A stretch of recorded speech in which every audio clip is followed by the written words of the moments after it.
Saya dari ulang lagi.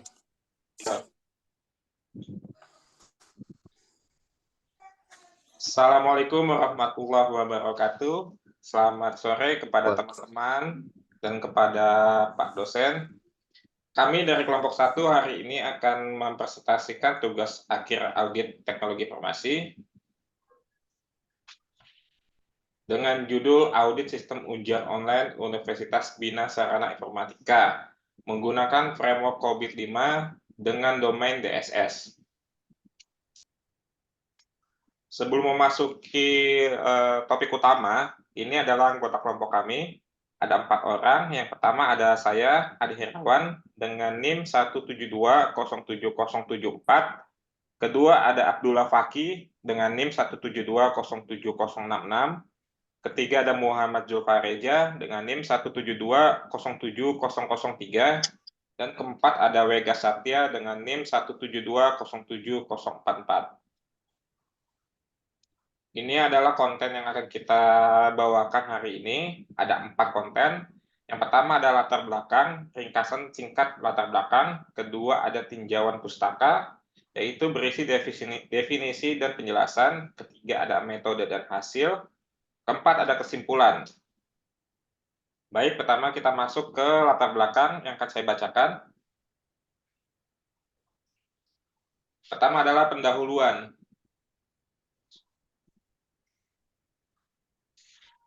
Universitas Bina Sarana Informatika adalah salah satu universitas swasta yang ada di Indonesia.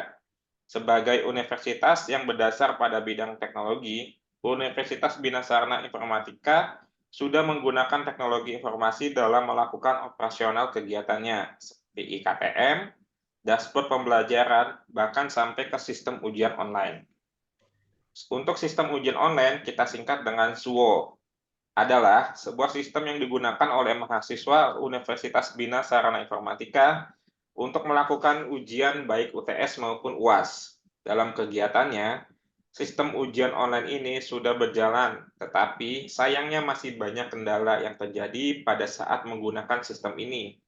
Maka dengan ini, kami ingin mengaudit sistem ujian online ini guna membantu universitas untuk memberikan masukan perbaikan pada sistem ujian online.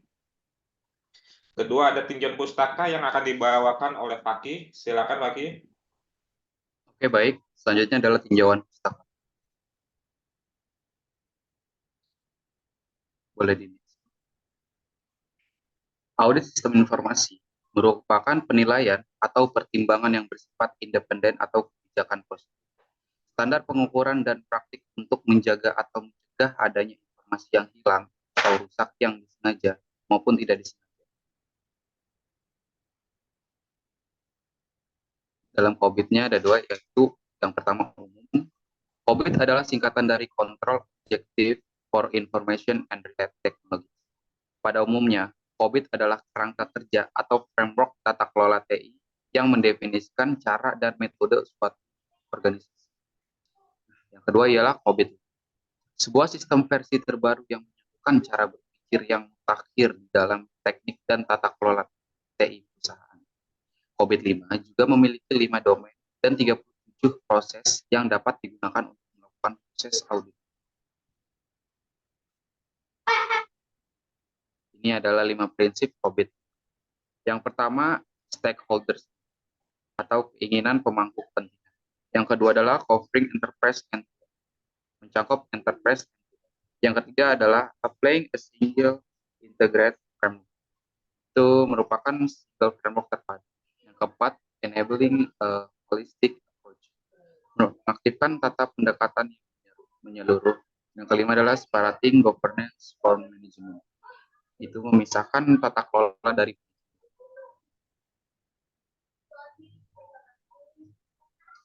Oke, selanjutnya deliver service and support atau DSS.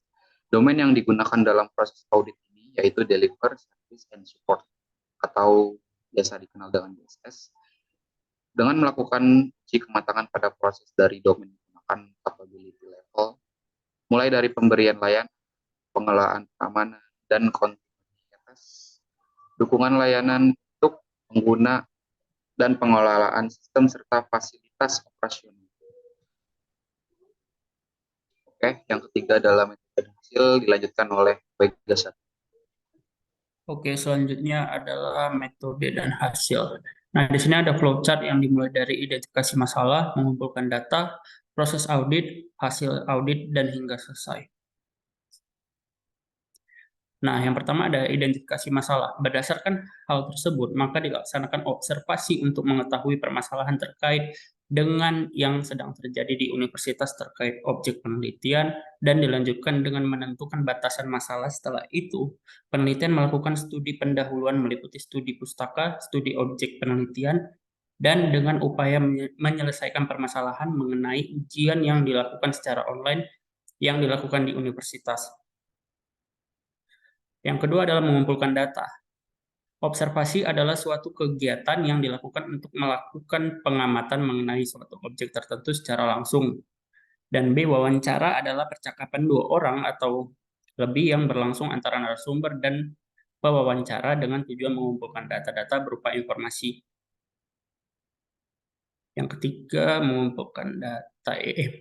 C. Kuesioner adalah teknik pengumpulan data yang dilakukan dengan memberikan pertanyaan kepada responden untuk dijawab. Pada observasi ini, peneliti memakai kuesioner sebagai teknik skala Likert atau untuk menentukan perhitungan level menurut masing-masing pertanyaan pada prosedur COVID-5. Di sini ada skala Likert dari 1 sampai 5. Yang pertama sangat tidak setuju, yang kedua tidak setuju, yang ketiga netral, yang keempat setuju, dan yang kelima sangat setuju. Di bagian D, perhitungan nilai kematangan maturity adalah nilai kematangan atau maturity level dapat dihitung dari masing-masing responden yang dikalikan dengan bobot setiap jawab yang telah ditetapkan lalu dibagi dengan total pertanyaan yang diberikan. Skala yang digunakan untuk menentukan level kapabilitas menggunakan skala NPL karena setiap level memiliki tingkat pencapaian yang berbeda. Nah, di sini ada skala dan tingkat pencapaiannya. Oke, next, Bang. Nah, untuk selanjutnya akan dibacakan oleh Muhammad Zulfar Reza.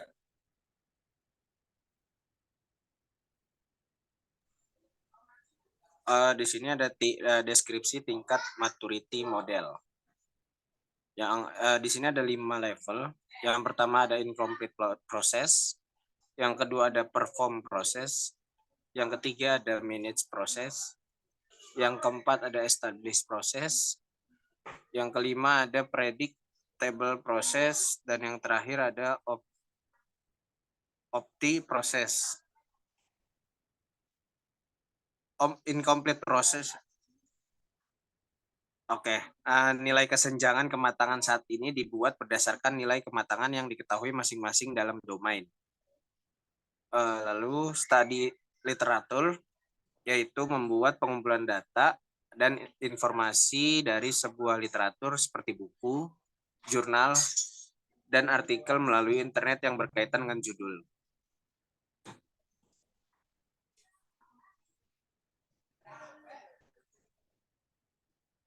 Untuk metode audit yang dilakukan adalah menggunakan framework COVID-5 dengan domain DSS. Pengambilan data audit dilakukan dengan menggunakan metode kuesioner dengan jumlah kerespondenan acak sebanyak 12 responden.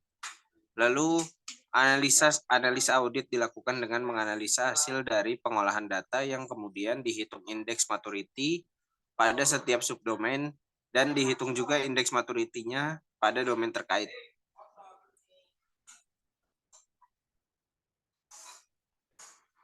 Baik, saya lanjutkan. Ini adalah tabel perolehan hasil sebaran kuesioner kami. Di sini kita ada 12 koresponden yang kita identifikasi dengan angka, yaitu dengan angka 1, 2, 3, 4, 5, 6, 7, 8, 9, 10, 11, dan 12. Di sini ada subdomainnya, dan ini ada item pertanyaannya. Setiap subdomain itu memiliki beberapa pertanyaan yang telah kita buat. Nah, di sini ada kolom total. Kolom total ini diambil dari bobot jawaban masing-masing responden. Dijumlahkan semua mendapat nilai 42. Ini untuk DSS 01 dengan pertanyaan nomor 1. Untuk DSS 01 pertanyaan nomor 2 mendapatkan bobot 40. Dan di sini ada indeks kuesioner. Indeks kuesioner ini diambil dari nilai total dibagi jumlah koresponden. Dan di sini ada work process, yaitu 10 diambil dari proses audit dari dokumen COVID. Itu kita ambil dari yang paling tinggi di setiap subdomainnya, yaitu DSS 01 subdomain tertingginya WP-nya adalah 10. Dan di sini adalah tingkat prediksi keberhasilan. Nah, karena kita tidak ada dokumen pembuatan, maka kita buat 15% sesuai dengan panduan di dokumen PAM COVID-5. Dan di sini ada kolom indeks maturity. Di sini diambil dari WP dibagi 15% dibagi SP dikali indeks kuesioner. Maka setiap pertanyaan dari subdomain terkait mendapatkan masing-masing indeks maturity-nya. Contoh, DSS 01 dengan pertanyaan nomor 1 mendapatkan indeks maturity-nya 5%. Begitu pula dengan DSS 01 dengan pertanyaan nomor 2 mendapatkan indeks maturity-nya 5%. Dan itu berlaku pada pertanyaan ketiga dan seterusnya. Setelah itu, kita membuat total subdomain dari masing-masing subdomain. Seperti ini, total subdomain DSS 01. Totalnya adalah 120, yaitu penjumlahan ini semua. Indeks kuesioner ini berbeda seperti indeks kuesioner pada pertanyaannya. Jadi, rumusnya ini adalah 120 dibagi 12 semua, jadi dapatnya 40. WP-nya sama seperti pertanyaan di atas, SP-nya sama, dan indeks maturity-nya pun juga sama. Untuk total subdomain DSS 01 mendapatkan indeks maturity 60%.